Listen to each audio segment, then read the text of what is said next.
Welcome, everybody. Welcome to today's live on how charities can maximize their reach from brands for their brands. It totally makes sense that I'm having this conversation today with Joanne because, as you might expect, Joanne and I have got to know each other through following each other's online content and talking to each other online and understanding each other's business stories online. So, what a perfect person for me to have this conversation with and talk about those kinds of learnings in the context of my charities and my community and with my community. If you are here, please do hop into the comments and let us know. And because we have a pro on our hands, don't hesitate to ask any questions. I have, of course, a series of questions all lined up, but any additional questions, we'd welcome answering. If we have not met before, I am Heather from Bridge Raise. We help charities and nonprofits raise more money from companies through relationship first, values aligned partnerships. And these lives happen monthly so that we can share the expertise of the people in our community with you. So today, again, we are talking about how charities can maximize reach for their brands. I'm talking about that with Joanne, and would like to welcome Joanne here. And Joanne, tell everybody a little bit about yourself. Well, hello. We do fund development and nonprofit marketing consulting. Now, I personally am kind of semi-retired, so I do more just nonprofit coaching where I can help nonprofits from everything from strategic planning through to their communications. And of course, my favorite thing is content marketing, social media marketing, email marketing, all of the cool new digital stuff that's coming out lately. That is so true. And I was very fortunate to have been interviewed by Joanne just last week. We posted it on the YouTube. I will put the link in the chat, our conversation about corporate partnership. But it's that YouTube channel, such a wealth of information. So if you have not popped over there, you can really find out about anything you need to know with such good tip sheets on communications and fundraising. So there's the plug for that. But for right now, we are going to talk about Joanne's sweet spot, like content marketing, social media, that kind of thing. So let's start with this, like really broad. Why are social media and email so important for building a brand for your charity or nonprofit? Well, I thought about this because that's a very loaded question. And I know that your focus is mostly on corporate partnerships. So I was thinking of kind of an example. Okay. So let's say that you're a community investment person and you have a couple of charities in front of you. You have one that has a super engaged following on social media. They're putting out valuable content. They're positioned as leaders in their field. But you have another nonprofit that just posts about the events that they have with maybe one like. Right? It speaks to your credibility. It's your reach. It's your voice. It's people, especially donors nowadays, they will creep your social media. They want to see how reputable are you, how popular are you. So it's very important these days. It's so important. And I love that you say that. We talk about the social media warm up over at Bridge Raise all the time, which is like before you start doing outreach, make sure you go over to your socials and see what they're going to see if they pop over there. And also like warm up the relationship by like poking around on theirs as well, right? So that you're already like creating some connection. I couldn't agree more. I think it really is such a credibility builder. Like it just shows what you're capable of. Of course, it helps share stories too, right? And social media. And I know through your emails and your content that you really believe that, that's a great way to share impact. So let's talk a little bit about that. Like what specifically do you like tools do you use and how do you leverage them to really focus in on building the brand? What would be some key strategies and tools? Finding out where your prospective donors are, what social media platforms that they are on, and who they are, so that we can create content that really speaks to them. So I've been working for a lot of addiction treatment centers these days for some reason. I've got several clients that are in that industry. So where are, what are their goals? Is it for corporate partnerships? Because I have some that really want to begin to leverage that. Okay, well, LinkedIn is a great platform for that. So what is our content strategy? What is our outreach strategy going to be for LinkedIn? And whereas Instagram, whole other game, whole other demographic over there. So really sitting down and getting strategic about each of the platforms. What are our goal on each of the platforms? Because I know a lot of us, and I do this too, I'll create a post and share it everywhere rather than creating specific posts for specific platforms. Yeah. And when you're thinking about, so let's to narrow it down, let's say that, you've decided that it is the business community that you want to elevate your brand in front of, and therefore that LinkedIn is the right tool to do that.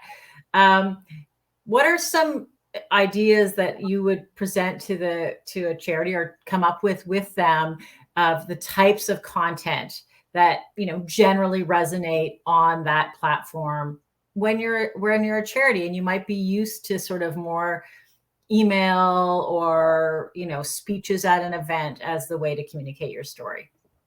Yeah, and that's where we had talked about lead magnets and how we put together these really. So I'm going to use addiction treatment as an example again.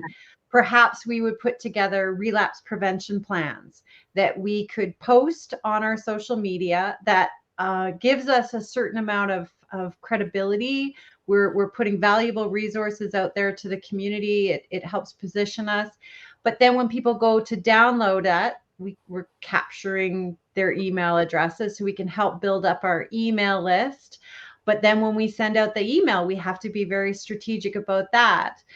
There's something in marketing called there's a few tools. There's the flywheel, which is how you attract people, you engage people, you get them to call to action and then retain them.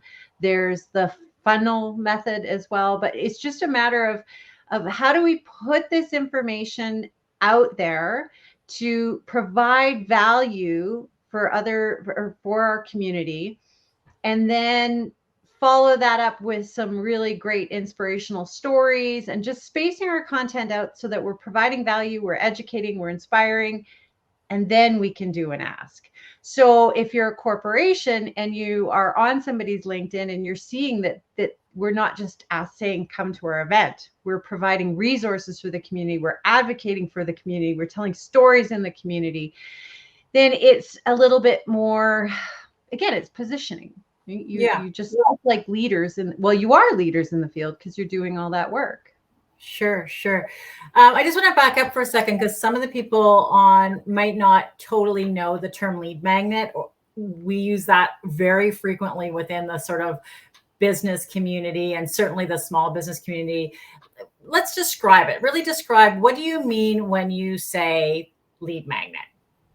Yeah, that came from the marketing and advertising world. And I mean, a lot of nonprofits can really learn from some of these companies. They know what they're doing when it comes to marketing. So it's a piece of content, valuable content, that we are putting out there to generate leads, right? Just like it says, it's a lead magnet. So you're putting the valuable content out, and then you've got some kind of call to action for it, like download our helpful resources or visit our website for more information. So then you can capture those potential leads and move them into, say, your email database, and then nurture that relationship. It's not about just getting the donations, it's about nurturing these relationships that we do bring in with these magnets. Yeah, I love that. Well, and even the term of magnet is like you're trying to attract, right? Like that. I love the word magnet. I'm less keen on the word lead, right? Because especially in this context, I think that one of the important things that even is just coming up for me as I listen to it, and with your example, is differentiating, like, are you trying to maximize your reach for your brand with the community of people that you might serve?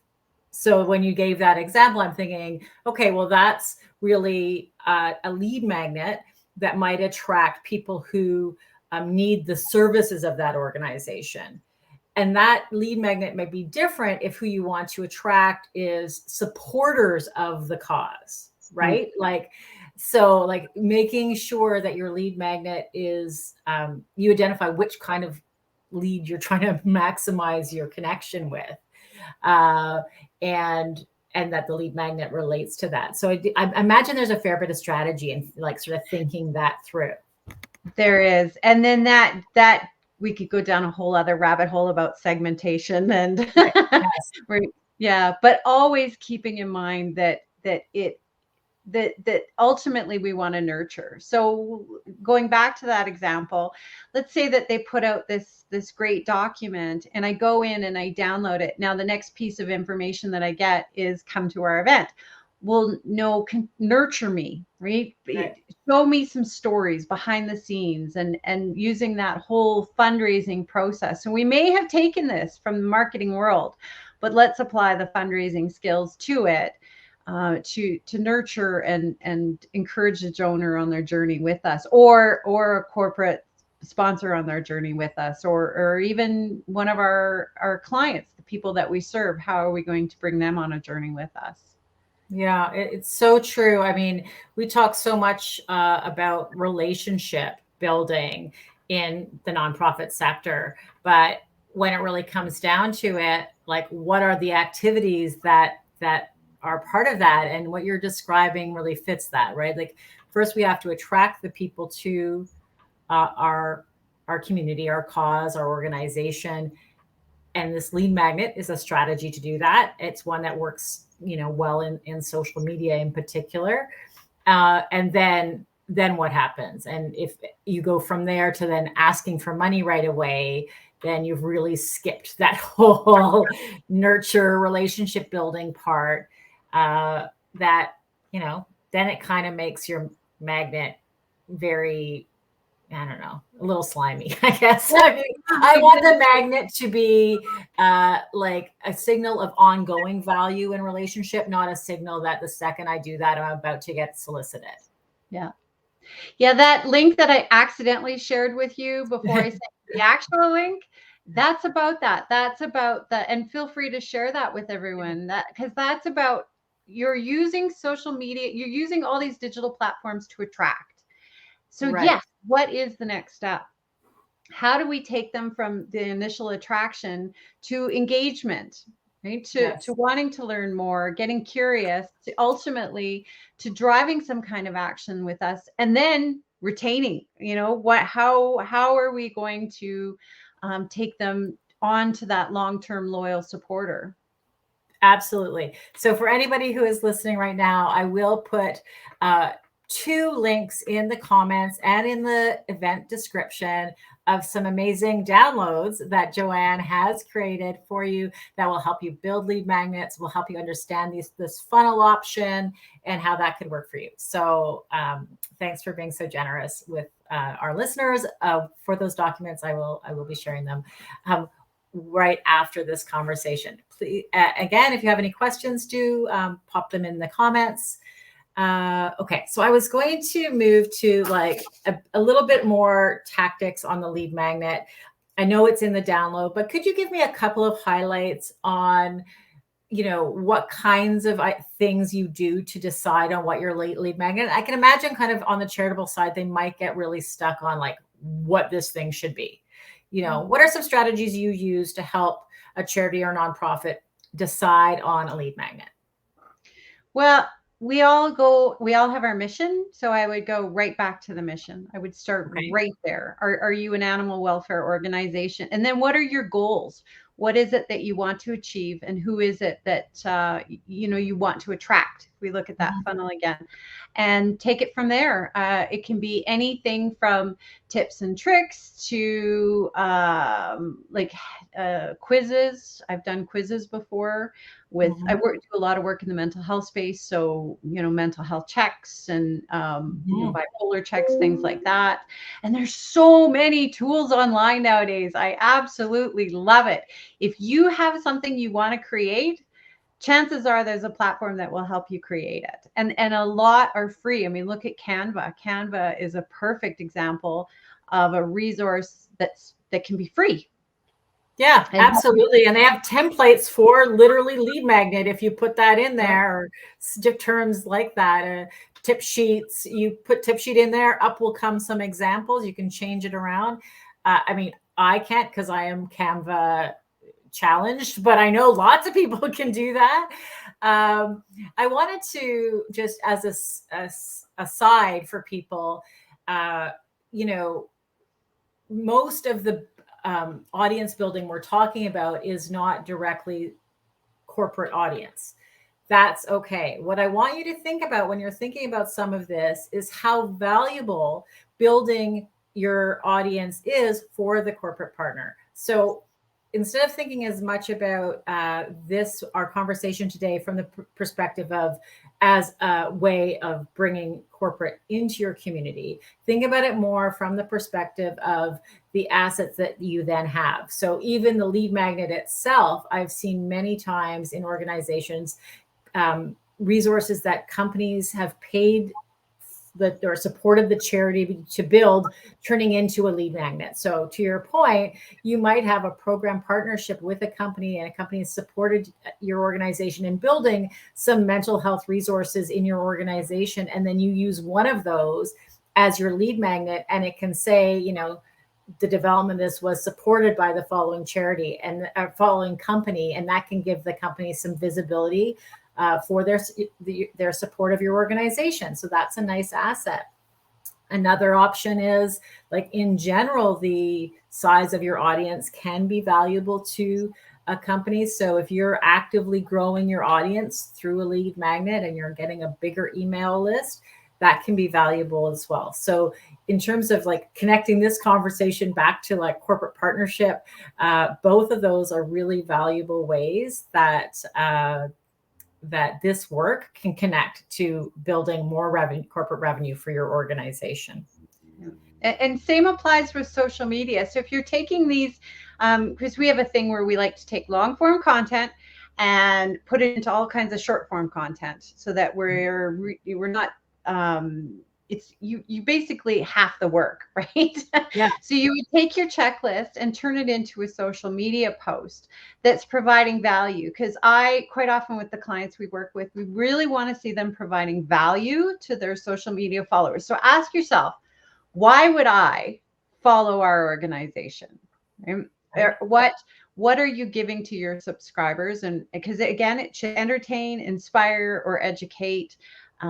So the more you put out there on your social media that is of value, more corporate partners are going to look at that and say, these guys are really doing great work.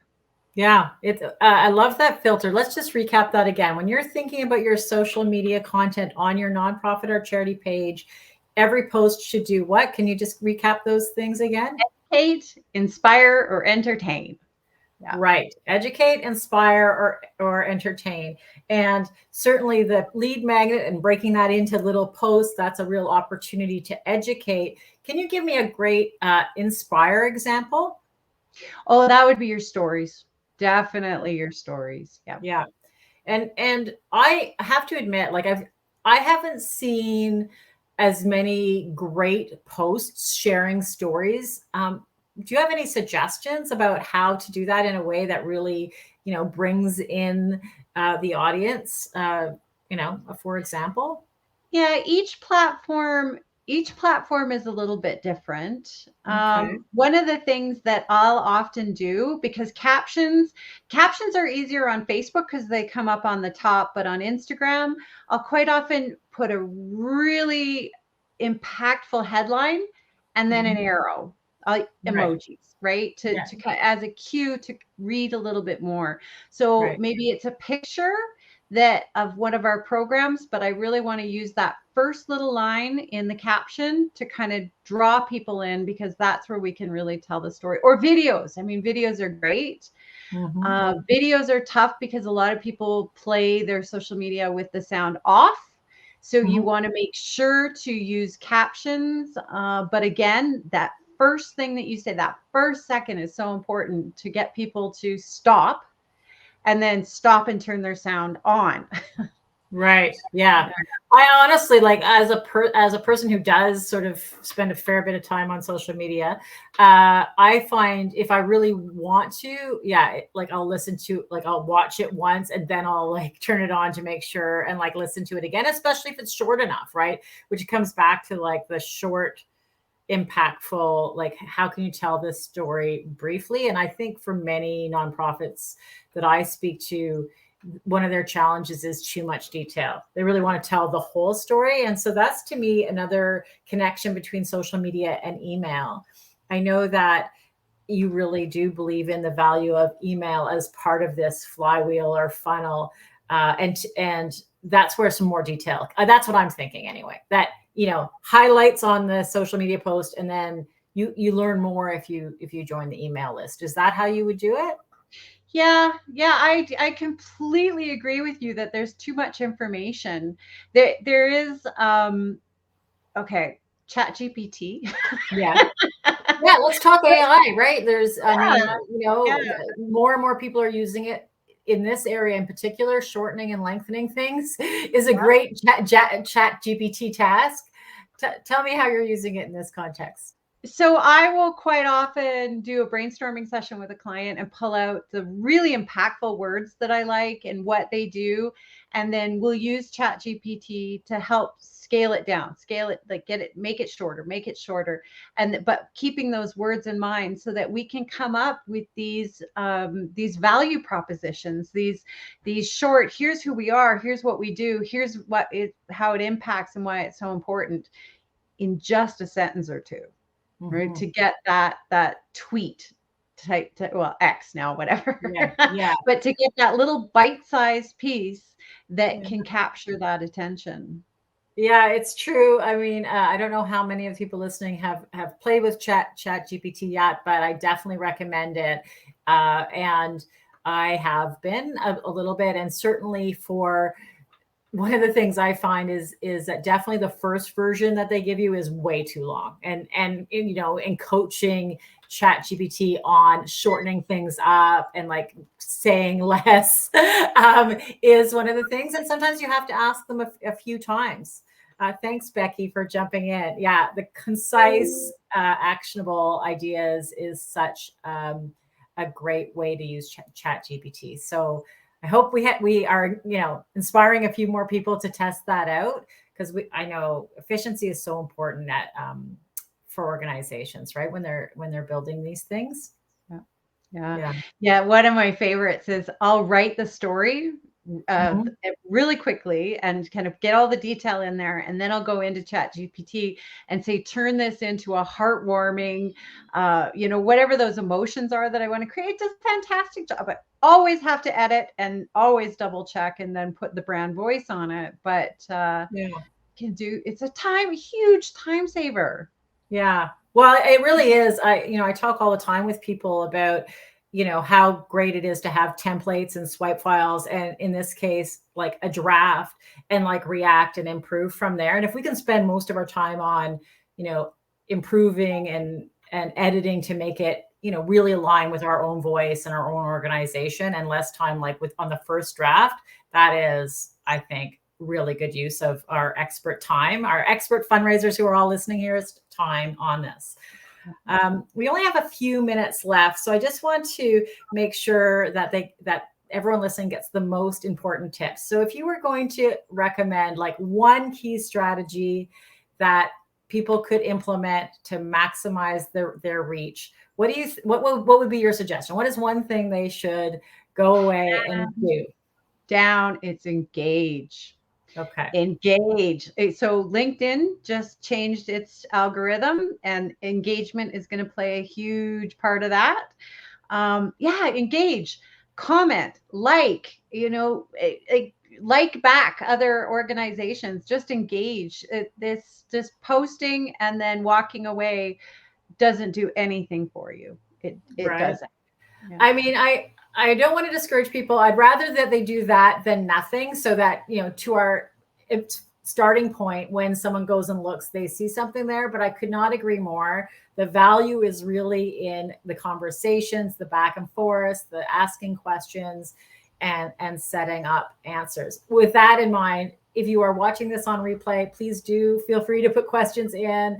I will come back and answer them. I am regularly on LinkedIn. I love building knowledge for myself and others in this space. So please do ask questions, and we'll keep the conversation going. As a wrap up, I know I mentioned it earlier, but Joanne, could you recap and let anybody know if they want to learn more about your services, get some of your valuable educational content? What are your suggestions? Our YouTube channel, definitely our YouTube channel. I work really hard to, bring out the latest technology and information and training. But also my favorite platform is Instagram. Right, yeah, yeah. That's where I spend most of my time. But also my LinkedIn or our website. Our website has a lot of free resources on it and information about us. Perfect. Okay. As I said, I will include the links in the description and in the chat. Thank you, Joanne. I hope you inspired some of our charitable friends to test out the idea of having a lead magnet. I know it's something that usually is in small business, but we think, and Joanne has demonstrated, it's a great opportunity for charities to build their email lists, build their community. So I hope some of you try it out and let me know how it goes. Thanks for joining us today, Joanne, and everybody who's listening. And have a great day.